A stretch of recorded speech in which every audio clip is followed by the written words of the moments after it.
baybayin ng San Antonio, Zambales, hindi lang ganda ng dagat ang dinarayo.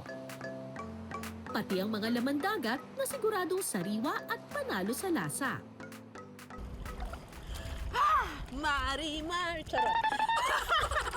Andito tayo ngayon sa Pundakit, San Antonio, Zambales. At mangunguha po tayo ng abalone. Yung abalone po ay isang high-value sea creature kasi mahal po ito at delicacy po ito lalo na sa mga Chinese restaurants. Mahirap po itong kunin. Kailangan daw gumamit ng screwdriver o kaya ng kutsilyo. Ang abalone ay isang marine snail na naninirahan sa mabatong bahagi ng dagat. Yung pinaka-bunganga niya dito na. Yan ang tutusok para May bunga nga dyan? Opo, yung pinaka-niya po. Dulo niya po ito. Tapos, pupukpukin. Gaganituhin. Yan na, yan na, yan na. Ang liit.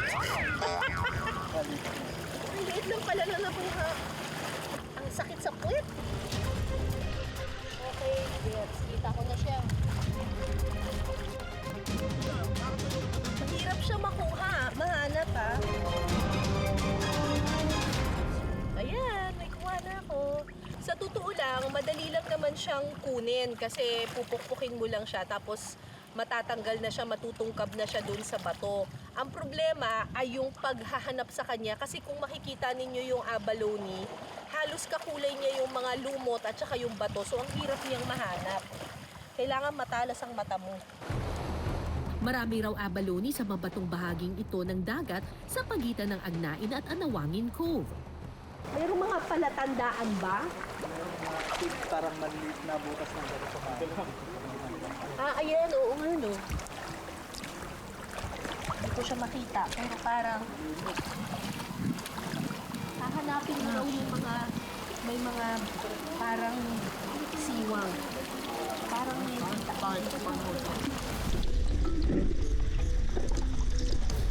Oh! Ito ata. Tabo.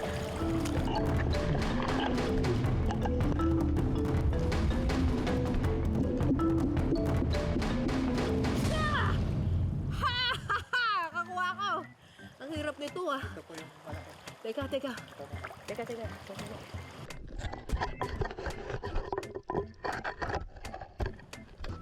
Ayan na! Wow! Kaya naman pala ang mahal-mahal ang abalone. Napakahirap kunin. Eto, mayroon tayong kuwang isa. Oh, may abalone na! Wait lang ah. Kasi ano eh. Panira kasi itong mga false eyelashes eh. Kaya pala hindi ko nakikita. May pilik mata. Tingnan mo nga yan, yung mga pilik matang yan. Kita ko na.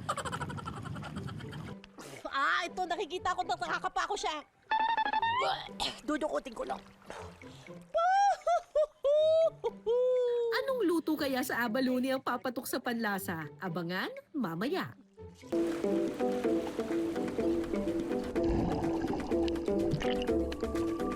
Extra challenge talaga ang pagsisid at pagkuha ng mga abalone. Ito, nakikita ko na, nakakapa ko siya.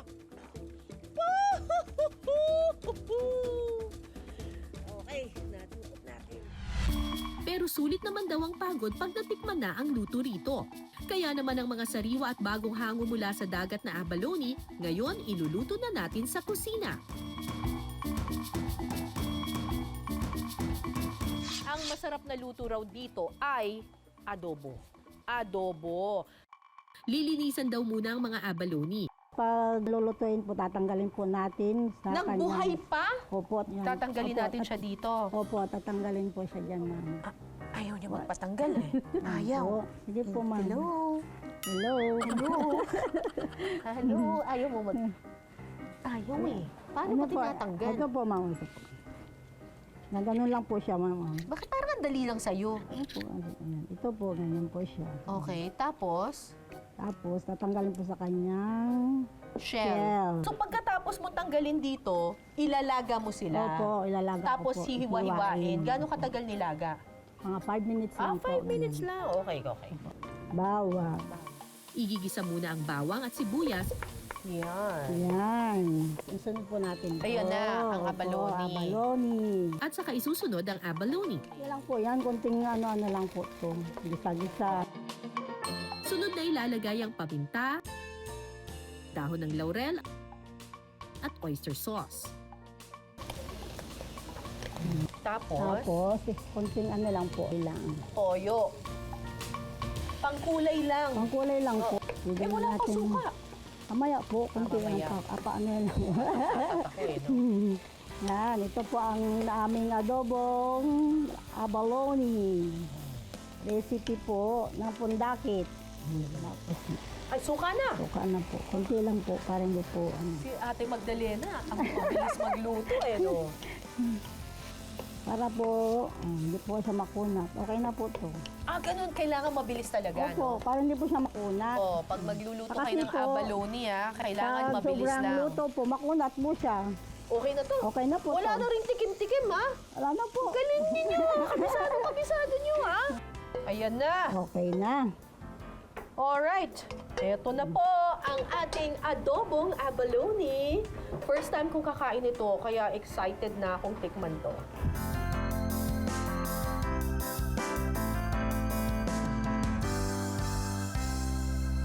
First time kong kakain ng abalone. Lalo na yung adobong abalone. Tayo lasa nito. Masarap yung timpla, pero may pagka chewy pala siya, no? Sarap. Sarap yung timpla ni ate. Pero medyo chewy siya. Siguro pwede pa nating hiwain ng mas maliliit pa. Kasi medyo may kunat factor siya ng kaunti. Pero hindi naman yung tipong sobrang kunat na hindi mo na siya makakain. Pero ang sarap ng timpla. Parang masarap tong pulutan. Ay, pwede ko ba sabihin yun? Papanggap pa ako talaga. Masarap tong pampulutan.